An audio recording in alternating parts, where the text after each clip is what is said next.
सभापति महोदय,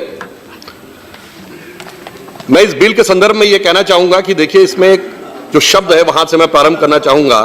उन्होंने लिखा है the spending limits will promote open public visible expenditure and induce honest reporting. अब विजिबिलिटी की जब बात आती है और ऑनेस्ट रिपोर्टिंग की बात आती है, अगर किसी के पास बहुत प्रचुर मात्रा में धन हो तो आज के जमाने में हम सब जानते हैं कि मार्केटिंग, डिस्प्ले और इस अनेक प्रकार की प्रक्रियाओं के द्वारा विजिबिलिटी बढ़ाई जा सकती है। आप कल्पना करिए कि जिस प्रकार के मार्केटिंग के दौर में हम चल रहे हैं, अगर किसी के पास अपरिमित धन हो खर्च करने को, तो क्या उसकी विजिबिलिटी में अंतर नहीं होगा?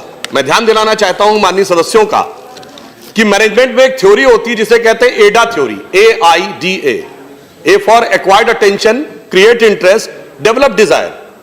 अब अगर आप कल्पना करें कि एक सामान्य कैंडिडेट और एक के ऊपर कोई लिमिट ही नहीं होगी, वो किस तरीके का अटेंशन, किस तरीके का इंटरेस्ट और कैसी कैसी डिजायर पैदा करेगा, क्या यह लोकतंत्र के उन मूल्यों के अनुरूप होगा जहां समान रूप से प्रतिस्पर्धा की अनुमति होनी चाहिए?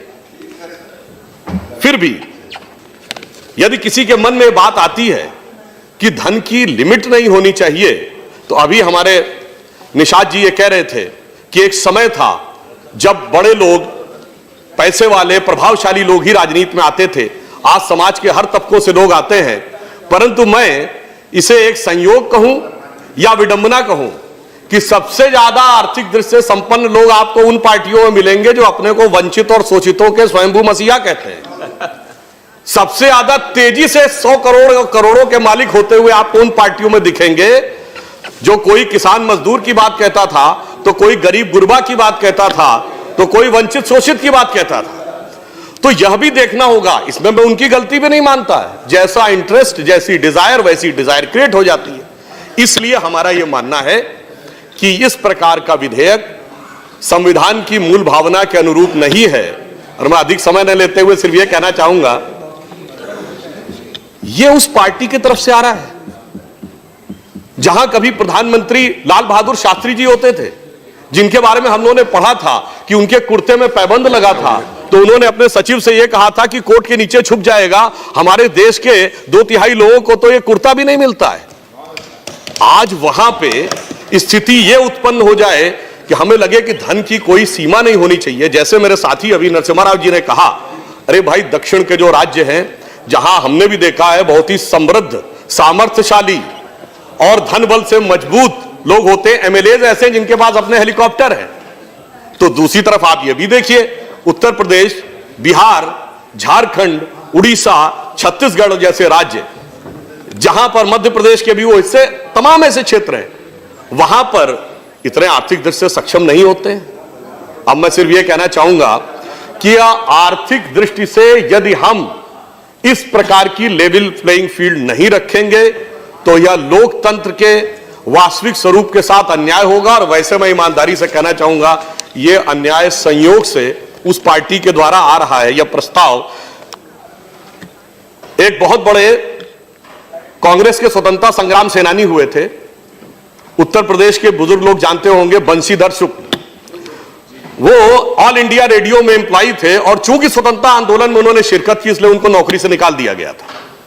मगर स्वतंत्रता के बाद ही उन्होंने जो दृश्य देखा था, उन्होंने देखा कि जिस प्रकार का भ्रष्टाचार और धन का प्रभाव राजनीति में बढ़ता जा रहा है, तो उन्होंने कुछ पंक्ति लिखी थी उस कांग्रेस के लिए जिसका कभी सदस्यता शुल्क क्या होता था, 4 आने।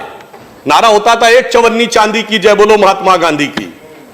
और 4 आने के बाद, जब सत्ता में आने के बाद बदलाव हुआ, तो बंशीधर शुक्ल जी ने लिखा था कि जेल से निकलकर सत्ता में पहुंचे और धन बल में कहां से कहां तक पहुंचे। उनकी पंक्ति थी, कहां वो बेड़िन की झनकार, कहां अब कुर्सी गद्देदार। कहां वो बेड़िन की झनकार, कहां अब कुर्सी गद्देदार, कहां चवन्नी मांगे गुजर, कहां अब रिश्वत बेशुमार। उन्होंने आगे लाइन लिखी, हुईगा स्वतंत्र भारत हमार। यानी भारत के स्वतंत्रता पर उनका जो दर्द था वो झलका।